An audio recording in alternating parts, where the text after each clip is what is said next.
नमस्कार दोस्तों, BNA network के यूट्यूब चैनल पर आपका स्वागत है। मैं हूं कुलभूषण।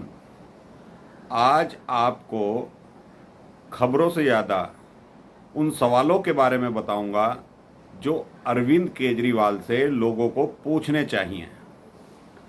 दिल्ली शराब घोटाला, अभी शीशमहल प्रकरण चल रहा है, लेकिन ईडी ने जो सप्लीमेंट्री अपनी दूसरी चार्जशीट दाखिल करी है शराब घोटाले में, उसमें सनसनीखेज खुलासे हुए हैं। और वो खुलासे इस तरह के हैं कि अय्याश आदमी पार्टी, जो कि एक आम आदमी पार्टी के नाम से जानी जाती है, उसके आधे से ज़्यादा नेता इसमें फंसने वाले हैं।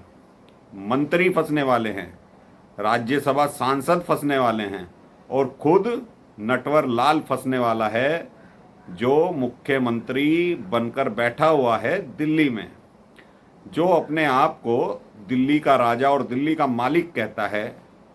वो भी अब ईडी की रडार में आ गया है।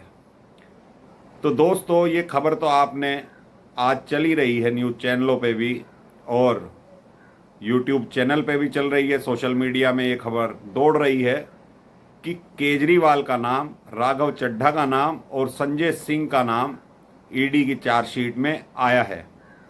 राघव चड्ढा का सिर्फ नाम आया है, ना तो वो आरोपी हैं ना गवाह हैं, लेकिन पूछताछ जरूर करेगी ईडी। दोस्तों, कोरोना काल को याद कीजिए, कितनी भयंकर महामारी उस वक्त चल रही थी जब ये दिल्ली की शराब नीति बनाई गई। और जब वो शीशमहल बनाया जा रहा था, उस वक्त भी कोरोना वेव चल रही थी, लोग हाहाकार कर रहे थे, दिल्ली में ऑक्सीजन की कमी थी। लेकिन इन घोटालेबाजों ने शराब नीति बनाई और शीशमहल बनाया। किस लिए बनाया, ये जनता को अब सवाल पूछने चाहिए। जो ये हवाई चप्पल पहनकर दिल्ली की जनता को और देश की जनता को बरगला रहा है कि मैं एक आम आदमी हूं, करोड़ों अरबों के घोटाले कैसे कर दिए इसने, ये सवाल अब दिल्ली की जनता को पूछना चाहिए। क्योंकि मुख्यमंत्री वही है, पोर्टफोलियो नहीं है इसके पास। लेकिन पोर्टफोलियो ना होने का कारण यही है कि इसे कहीं साइन नहीं करने पड़ते, इसे कहीं जवाबदेही नहीं बनती। लेकिन अब सीधे सीधे तौर पर ये ईडी की चार्जशीट में फंस गया है शराब घोटाले में। शीशमहल की जांच होती रहेगी, लेकिन अब उससे पहले ईडी इसे अपने पास बुलाने वाली है, सवाल जवाब होने वाले हैं। और बड़बोला संजय सिंह, जो 48 घंटे का नोटिस दे रहा था ईडी को और सीबीआई को, हवा निकल गई है उसकी। 48 घंटे नहीं, 480 घंटे भी हो जाएंगे तो संजय सिंह को कोई जवाब नहीं मिलने वाला। संजय सिंह, कान खोलकर सुन लो, ईडी ने तुम्हें जवाब दे दिया है, तुम्हारा नाम चार्जशीट में आ गया है। और ये गवाही दी है दिनेश अरोड़ा ने, जो सरकारी गवाह बना है कि संजय सिंह भी शामिल था दिल्ली शराब नीति बनाने में। और ईडी ने सरगना घोटालेबाज नटवरलाल केजरीवाल को इसको पूरा का पूरा मास्टरमाइंड करार दिया है कि केजरीवाल के दिमाग की उपज थी ये दिल्ली शराब घोटाला।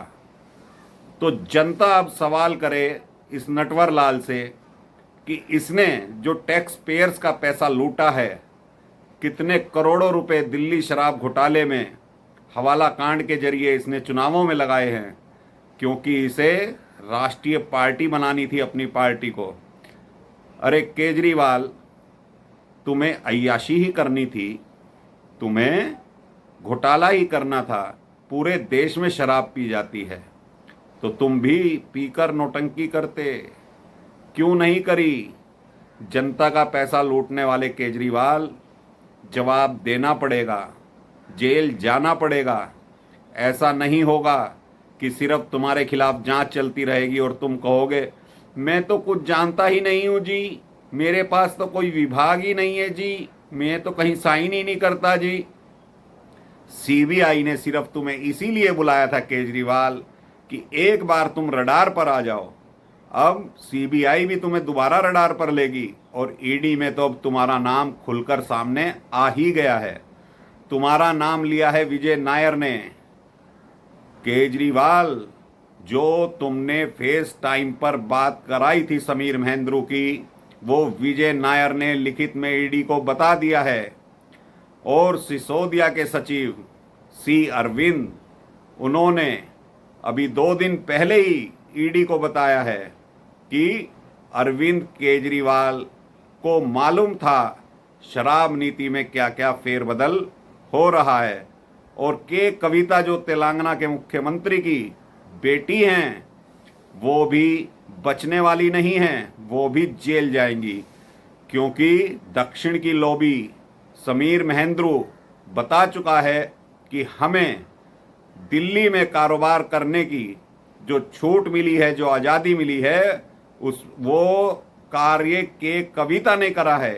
के कविता, जो कि कुछ दिन पहले कह रही थी ईडी की पूछताछ में, मैं मनीष सिसोदिया से कभी मिली नहीं, तो सी अरविंद ने बताया है कि के कविता, मनीष सिसोदिया के कविता के पति और खुद संजय सिंह मौजूद थे सिसोदिया के घर पर जब ये शराब नीति के ऊपर वार्ता इन लोगों की चल रही थी।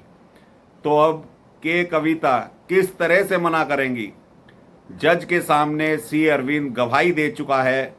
और किस तरह से इन्होंने दिल्ली में एक्साइज कमिश्नर का तबादला कर दिया, दूसरे एक्साइज कमिश्नर की नियुक्ति कर दी, वो अरविंद केजरीवाल के कहने पर सिसोदिया ने की है। तो ये बचने वाले नहीं हैं दोस्तों। इनसे अब वाजिब सवाल करिए कि ये जो हवाई चप्पल पहनकर दुनिया को बताता था मैं आम आदमी हूँ, तो आम आदमी घोटाला नहीं करता, रोजी रोटी कमाता है। अगर कुदरत ने, ईश्वर ने तुम्हें पद दिया है, तुमने संविधान की शपथ ली है ईश्वर को साक्षी मानकर, तो तुम्हें या एक आम आदमी को इन घोटालों से बचना चाहिए था। तुम राजनीति बदलने की बात करते थे नटवर लाल, लेकिन तुम्हारी राजनीति का अंत होने को आ गया है। जो अहंकार, जो पढ़ा लिखा तुम अपने आप को बताते हो, तुम मूर्ख समझ रहे थे देश की जनता को, ईडी वालों को, सीबीआई वालों को, और ना जाने क्या क्या तुमने बोला है मोदी के बारे में। तुम मोदी के पैर की धूल भी नहीं हो केजरीवाल। तुम एक धूर्त किस्म के आदमी हो। मेरी नज़र में तुम्हारी कोई हैसियत नहीं है केजरीवाल। चाहे तुम शीश महल नहीं, लाल किले पर कब्जा कर लो, तुम लाल किले में रहने लग जाओ, लेकिन जब तुम्हारी इज्जत ही नहीं रहेगी तो ऐसे आदमी का जीना और राजनीति करना व्यर्थ है। तो दोस्तों, इसके हर विभाग में घोटाला इसलिए है क्योंकि खुद अरविंद केजरीवाल के पास पोर्टफोलियो नहीं है। सीबीआई के पास जब ये जा रहा था सवाल जवाब देने के लिए, उससे पहले इसकी नौटंकी हुई राजघाट पर। महात्मा गांधी की समाधि पर जाने वाला महात्मा गांधी को अगर फॉलो करता तो दिल्ली में शराब बंदी करता, ना कि शराब घोटाला करता। महात्मा गांधी नशे के सख्त खिलाफ थे, लेकिन इसे नौटंकी करनी है। सिसोदिया भी राजघाट गया था, राजघाट के बाद जेल गया था।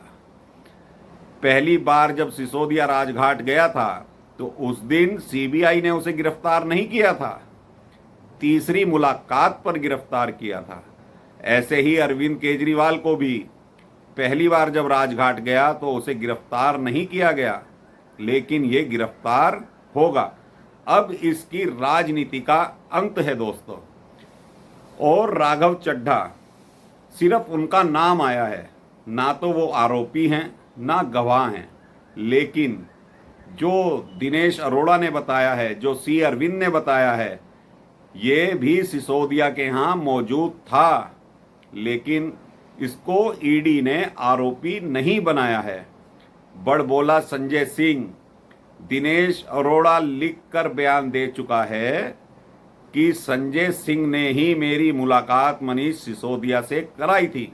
दिनेश अरोड़ा बड़ा कारोबारी है शराब का, तो 82 लाख रुपए देने की भी बात कही उसने संजय सिंह को, कि संजय सिंह के कहने पर उसने 82 लाख रुपए का चंदा इकट्ठा करके दिया मनीष सिसोदिया को। तो ये दोस्तों सारे एक थैली के चट्टे बट्टे हैं।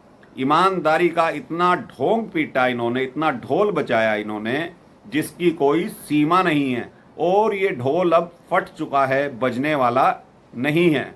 सारी असलियत जनता के सामने आ चुकी है। अब आप लोग फैसला करिए कि ये आम आदमी पार्टी है या अय्याश आदमी पार्टी है। करोड़ों रुपए अपने महल में खर्च करने वाला एक आम आदमी कैसे हो सकता है? प्रधानमंत्री बनने की लालसा इसे जेल में ले जा रही है। तो ऐसे आदमी का हश्र यही होता है। आपने सोने की मुर्गी के बारे में सुना होगा कि वो सोने का अंडा देती थी, तो ये व्यक्ति मुर्गी को ही मार कर खा गया।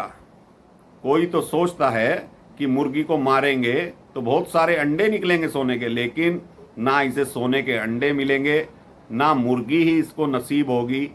ये काल कोठरी में जाएगा। इसका राजनीतिक अंत 2024 से पहले होना निश्चित है, निश्चित है, निश्चित है। बड़बोला संजय सिंह ईडी को, सीबीआई को नोटिस जारी कर रहा था, कह रहा था कान के पर्दे फाड़ दिए लोगों के। वही समीर महेंद्रू अदालत के द्वारा जेल में चला गया है कल ही, यानी 1 मई को, क्योंकि वो अंतरिम जमानत पर रिहा कर दिया था उसके स्वास्थ्य को देखते हुए हाई कोर्ट ने, लेकिन कल उसे भी जेल जाना पड़ा।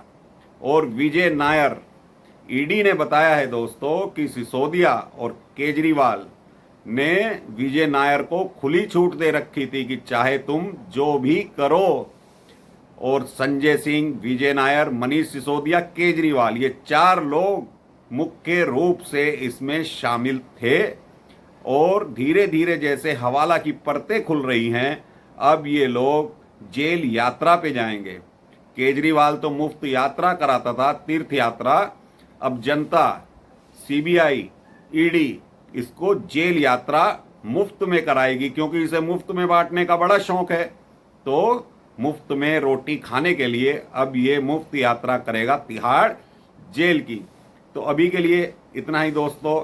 कंटेंट पसंद आए लाइक कीजिए, कमेंट करिए, वीडियो को शेयर कीजिए, बेल आइकन दबाइए। और मैं आपसे एक अनुरोध करता हूं, ऐसे लोगों से सावधान रहने की ज़रूरत है।